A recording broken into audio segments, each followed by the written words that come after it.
Hello everyone, welcome to Songkho India and you are watching the first episode of the Geopol.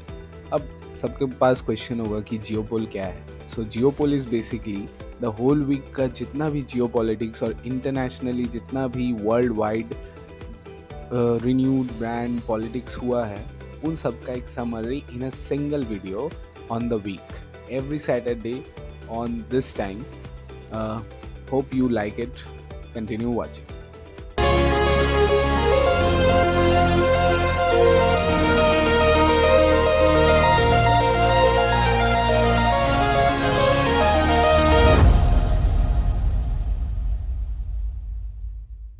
We got news that 22nd जून 2025 ने US ने अपने B-2 बॉमर्स से Iran के 3 nuclear sites Fordow uranium enrichment plant, Natanz nuclear facility और Isfahan nuclear technology research centre पे अपने bombs गिराए हैं. What kind of bombs? MOP bombs. Now what is MOP bombs? MOP bombs is massive ordnance penetrator bomb. इसका क्या होता है ये जो करता है कि ये अंडरग्राउंड जाता है 60 meter and they blast after that so that वो अंडरग्राउंड जो भी बंकर्स या कहीं पे भी कुछ भी है उसको मैसिवली हिट कर पाए और वो explosion is more harmful for Iran because अभी आपके स्क्रीन पे इसके पहले भी आया था तो वापस मैं दिखा रहा हूँ जैसे फोर्दो में दिखा रहा हूँ अभी. फोर्दो का आप ये देख सकते हैं कि फोर्दो एक पूरे पहाड़ के अंदर बना हुआ है और पूरा बंकर है. सो बंकर जब है सो यू नीड आप नॉर्मल मिसाइल से मारोगे वो नहीं जाएगा अंदर. So you need some kind of bombs which can penetrate inside and which can blast inside and destroy the things. Now US gave this operation midnight hammer क्योंकि आधी रात में किया था. डोनाल्ड ट्रम्प ने उसके बाद ट्वीट किया कि how bluntly he had done the operations, how US Army has fallen through it and B-2 bombers ने अच्छा काम किया है. ठीक है. And on this retaliation Iran government ने ये अनाउंस किया टू द ईरानियन आर्मी कि स्ट्रेट ऑफ हॉर्मुज को बंद कर दिया जाए so that straight of Hormuz को क्यों बंद कर दिया जाए सो दैट जो ट्रेड है वो हार्म करे और यूएस को हानि करे. बट एज वी नो कि यूएस यहाँ से ज़्यादा कुछ परचेज भी नहीं करता है, यहाँ से ज़्यादा कुछ नहीं आता. तो अगर स्ट्रेट ऑफ हॉर्मुज बंद होता उस टाइम जो कि आज मैं रिकॉर्ड कर रहा हूँ ये है 28 सैटरडे को मैं रिकॉर्ड कर रहा हूँ तो अभी तक स्ट्रेट ऑफ हॉर्मुज बंद नहीं हुआ है फॉर नॉर्मल रीज़न क्योंकि स्ट्रेट ऑफ हॉर्मुज से मोस्टली ट्रेड चाइना का होता है. तो अगर स्ट्रेट ऑफ हॉर्मुज मतलब ये वाला एरिया अगर ईरान ब्लॉकेड कर देता सो वो बेसिकली क्या बोलते हैं चाइना के लिए हार्मफुल होता. But obviously Iran doesn't want to upset China because China is one of the thing जो हेल्प कर सकता है ईरान को इन फ्यूचर. तो US director of national intelligence है मिस तुलसी गबार्ड, उन्होंने एक स्टेटमेंट दिया कि जो ईरान है ईरान के पास उनके हिसाब से मतलब CIA या फिर उनका जो भी इंटेलिजेंस डिपार्टमेंट है उनके हिसाब से उनको लगता है कि ईरान के पास अभी भी वो वेपन्स नहीं है, वो टाइप का यूरेनियम एनरिचमेंट वो लोग नहीं कर पाए हैं जिससे वो न्यूक्लियर बॉम्ब बना सके. But what Trump did after that कि ट्रम्प ने जस्ट मीडिया के सामने आए और उन्होंने कहा I don't care what Tulsi Gabbard said, she is wrong. उन्होंने आके जस्ट बोल दिया कि शी इज़ रॉन्ग एंड उन्होंने एक बार भी सोचा नहीं कि उन्हीं की कंट्री की इंटेलिजेंस नेशनल डायरेक्टर है. तो इसका मतलब ये समझ में आ रहा है कि ट्रम्प का और ये मीन्स हम लोग कह सकते हैं बेसिकली कि वाइट हाउस का और जो इंटेलिजेंस डिपार्टमेंट है इनका या फिर कह सकते हैं हम लोग पेंटागन के बीच में आजकल ठीक नहीं बन रहा है may be because they both are not believing each other and ये लोग अपने एक दूसरे को बिलीव नहीं करे तो क्या कर सकते हैं. बट इससे यूएस का एक मोटिव सामने आता है. जैसे पास्ट में इराक पे जब CIA ने या फिर CIA के रिपोर्ट से ही आया था कि Iraq weapons of mass destruction रख रहा है, और सद्दाम हुसैन को इन लोगों ने थ्रोन से निकाल दिया था, तो उस हिसाब से हो सकता है ईरान का भी सेम पॉलिसी करके ये लोग कि वो लोग भी अपना एक न्यूक्लियर वेपन बना रहे हैं, और हम लोगों को ईरान में अभी जो भी गवर्नमेंट है उनको निकाल देना चाहिए। बट इनकी खुद की इंटेलिजेंस जो हेड है, यूएस डायरेक्टरेट है नेशनल, वो खुद कह रही है कि ऐसा तो कुछ हुआ नहीं है, ऐसा लगता नहीं है कि ईरान ने अभी तक उतना एनरिच कर पाया कि वो एक बम बना ले। दिन एक ट्वीट आया उसके बाद, जैसे यूएस ने स्ट्राइक कंडक्ट किया ईरान के ऊपर। ये है जिस व्यक्ति का आप फोटो देख पा रहे हैं, ये है दिमित्री मेदवेदेव। अब दिमित्री मेदवेदेव कौन है, इनके बारे में पहले जान लेते हैं। ये है ex prime minister and ex president of Russian federation, and now the deputy chairman of the security council of the Russian federation. Means आदमी से आप समझ जा रहे हैं कि बहुत ही अच्छे खासे पोस्ट में रहा है ये, और अभी भी है।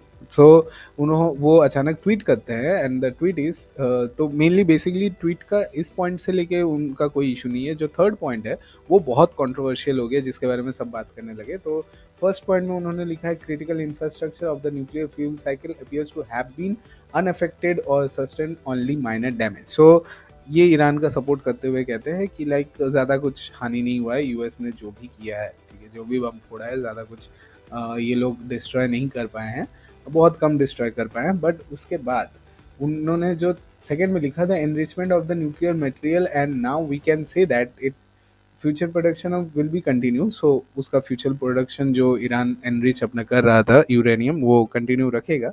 बट उसके बाद जो थर्ड पॉइंट है वो सबसे ज़्यादा कंट्रोवर्शियल है, और वो है, a number of countries are ready to directly supply Iran with their own nuclear warheads. मतलब भाई साहब जी कह रहे हैं अचानक आगे सोशल मीडिया में कि वो और उनके जैसे जिनके पास भी न्यूक्लियर वार हेड है, वो सब कंट्रीज ईरान को अपना न्यूक्लियर वारहेड्स देना चाहती है, ताकि वो यूएस से लड़ पाए, यूएस को काउंटर कर पाए ईरान, और वो भी खुशी खुशी देने के लिए तैयार है। अब इन कंट्रीज़ में नॉर्थ कोरिया, पाकिस्तान को शामिल कर सकता है कि नहीं मेरे को आइडिया नहीं, बट लाइक चाइना की भी बात कर रहे हैं। बट होप सो, अभी तक तो किसी ने दिया नहीं है, तो मे बी ये he was just talking about it.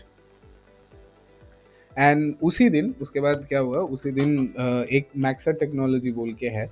सो ये आप कह सकते हैं सैटेलाइट इमेज निकालती है, तो यूएस बेस्ड कंपनी है। तो उन्होंने एक 19 जून 2025 का ईरान का जो फोर्दो में बना हुआ न्यूक्लियर साइट है उसका एक फ़ोटो निकाला, और जूम, ये जो जूम इन साइट है मैं वहाँ से निकालूँ, ये मुझे इंटरनेट में मिला है। सो यही एक मिला है जो फ्री, क्योंकि बाकी मैक्सा से तो खरीदना पड़ेगा, उतना पैसे तो नहीं है। पहला वीडियो ही है, आप समझ गए। तो ये क्या बोलते हैं, ये जो आप ट्रक्स देख रहे हैं, ये ट्रक्स है 19 को। इसके पहले एक 13 का भी शायद से फ़ोटो निकाला है उन्होंने। तो 13 का कोई एज सच कुछ डेवलपमेंट था नहीं, यहाँ पे कोई हलचल नहीं थी 13 जून को। बट 19 जून को हम देख पा रहे हैं कि यहाँ पे बहुत लॉट्स ऑफ ट्रक्स है फोर्दो के बाहर, फोर्दो न्यूक्लियर साइट के बाहर। So what happen, everybody is thinking कि ईरान को शायद से पहले ही भनक लग गई थी कि कुछ तो होगा, शायद से कुछ मे भी हो सकता है, और कुछ होगा, इसीलिए उन लोगों ने पहले ही जो भी एनरिचमेंट और जो भी सामान था जो साइट के अंदर था, शायद वो वहाँ से बाहर निकाल लिया। अभी तक कोई पुष्टि नहीं हो पाई है कि निकाला गया है कि नहीं, या फिर वहीं है। This is a assumption by seeing the satellite images. So basically फिर 23rd को नाइट को क्या होता है कि फिर अमेरिका जैसे ही ये सब रिटेलिएट कर देता है, तो ईरान को भी कुछ करना था। अब ईरान ने फिर क्या किया, ईरान ने अपने साइड से 14 missiles, like 14th missile Qatar पे डाला। कतर पे, वो भी कहाँ पे, एक यूएस मिलिट्री बेस पे जिसका नाम है अल उदीद बेस, ठीक है। ये एक यूएस मिलिट्री बेस है। इसको मिडिल ईस्ट का पेंटागन भी कहा जाता है। वहाँ पे ऑलमोस्ट 8000 यूएस सोल्जर्स रहते हैं, कतर के सोल्जर्स, यूएई के सोल्जर्स, प्लीज़ फिर बाकी अदर नेटो कंट्रीज़ के भी सोल्जर आते आते रहते हैं, ठीक है। वहाँ पे बहुत F-22 जैसे एयरक्राफ्ट पार्क किए हुए हैं। सो वहाँ पे 14 missiles, like legit 14 missiles Qatar की तरफ ईरान ने फेंक दिए थे। But point to be noted that Iran ने ये करने से पहले ही कतर को वार्निंग दे दी थी कि हम लोग मिसाइल्स करेंगे, ठीक है, हम लोग मिसाइल्स फेंकेंगे। ये कतर को पहले ही बता दिया था कि हम लोग मिसाइल थ्रो करेंगे, लेकिन ये आपके और नहीं है, ये यूएस मिलिट्री बेस पे होंगे। सो इसी रीज़न से फिर जो 14 मिसाइल्स थे उनमें से 13 मिसाइल्स को इंटरसेप्ट कर लिया गया था, वहीं आसमान में ही धराशायी हो गए थे। एक गलती से नीचे आ गया था बट किसी को कुछ हुआ नहीं था। सो ये है अल उदीद एयरबेस। ये ऊपर से एरियल व्यू है उसका, जो पूरा बेस है उसका एरियल व्यू पॉइंट है।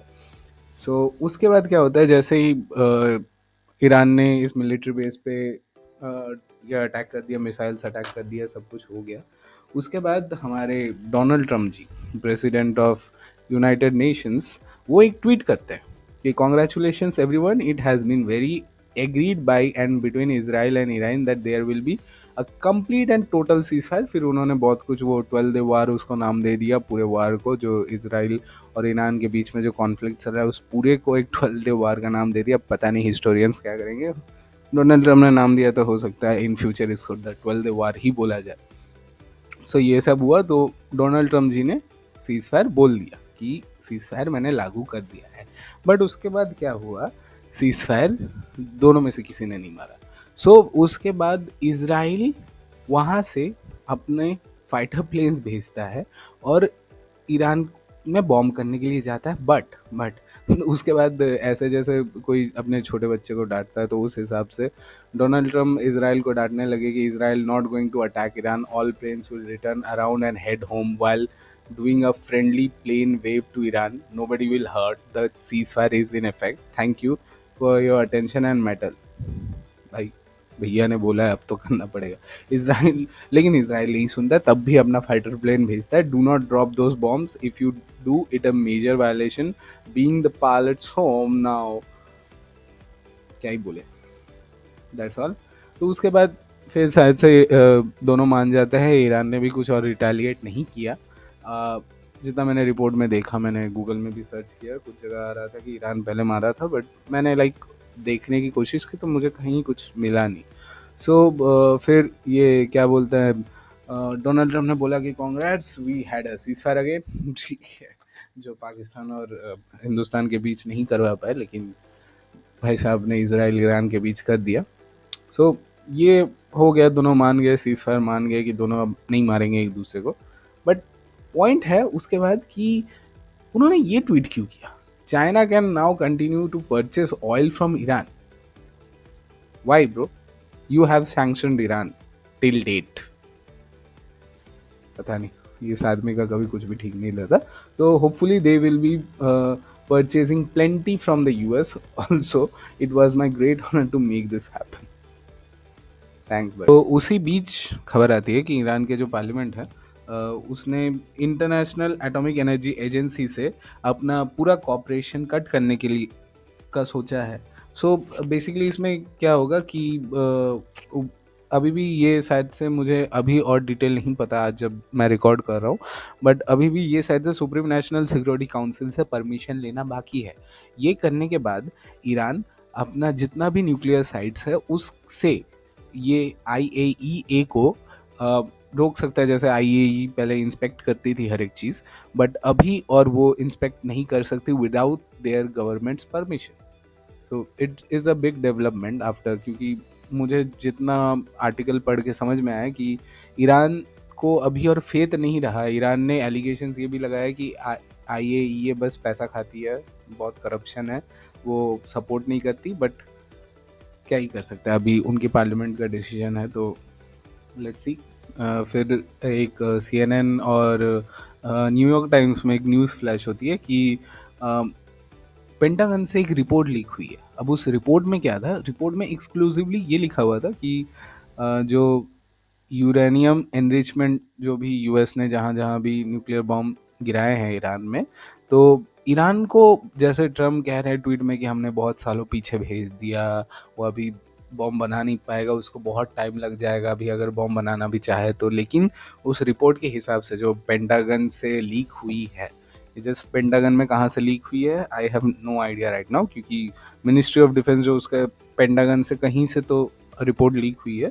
सो उस रिपोर्ट में ये है कि ईरान को US ने जो B2 बॉम्बर्स गिराए थे 3 न्यूक्लियर साइट्स पे, न्यूक्लियर प्लांट साइट्स पे, सो वहाँ से जस्ट कुछ महीने ही पीछे ढकेल पाए, डिले कर पाए।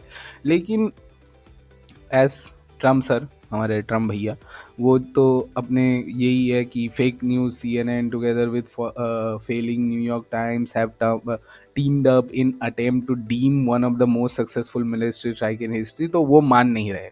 सो वो कह रहे हैं कि they are just faking it, they are not telling the truth to the public, क्योंकि ट्रम्प को इस चीज़ का डर है कि अगर वो बोल देंगे तो बहुत कुछ हो जाएगा। तो बेसिकली यही है कि उनको डर लग रहा है कि ईरान ज़्यादा नहीं पीछे चला पाया है, या फिर व्हाइट हाउस ने इस रिपोर्ट को डायरेक्टली नकार दिया है। पेंटागन से लीक हुआ था तो व्हाइट हाउस ने बोला कि हमें ये रिपोर्ट पहले मिली थी, but we have denied it, this is a not report verified, not a report to be verified. Key point of this week is कि इस वीक में SCO की मीटिंग थी डिफेंस मिनिस्टर्स की। SCO means Shanghai cooperation organisation. Shanghai cooperation organisation की defence ministers की meeting थी।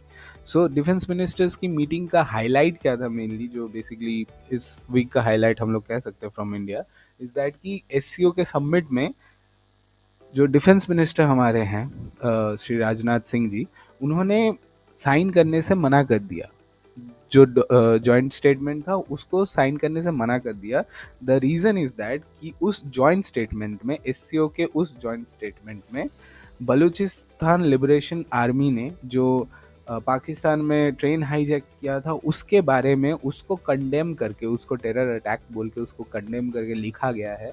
लेकिन हमारे देश में जो पहलगाम में हुआ जो टेरर अटैक, उसके बारे में कोई जिक्र ही नहीं किया गया है, which is what you can expect from China. वो हमेशा पाकिस्तान का ही सपोर्ट करेगा, वो इंडिया का नहीं देखेगा। सो आई वुड really say कि it was a good decision of our defense minister that he didn't sign the joint statement and condemned that India will not tolerate this partiality in SCO। ठीक है कि हम लोग एक side की, हमारे ऊपर अगर कुछ हो रहा है तो आप उसको देख ही नहीं रहे हैं, लेकिन आपके साथी के ऊपर हो रहा है तो आप देख रहे हैं। So it is not tolerable. And thank you if you have watch till and. This is the first Geopol episode. Thank you for watching. Thank you for the support that you have watched till the end. Thank you.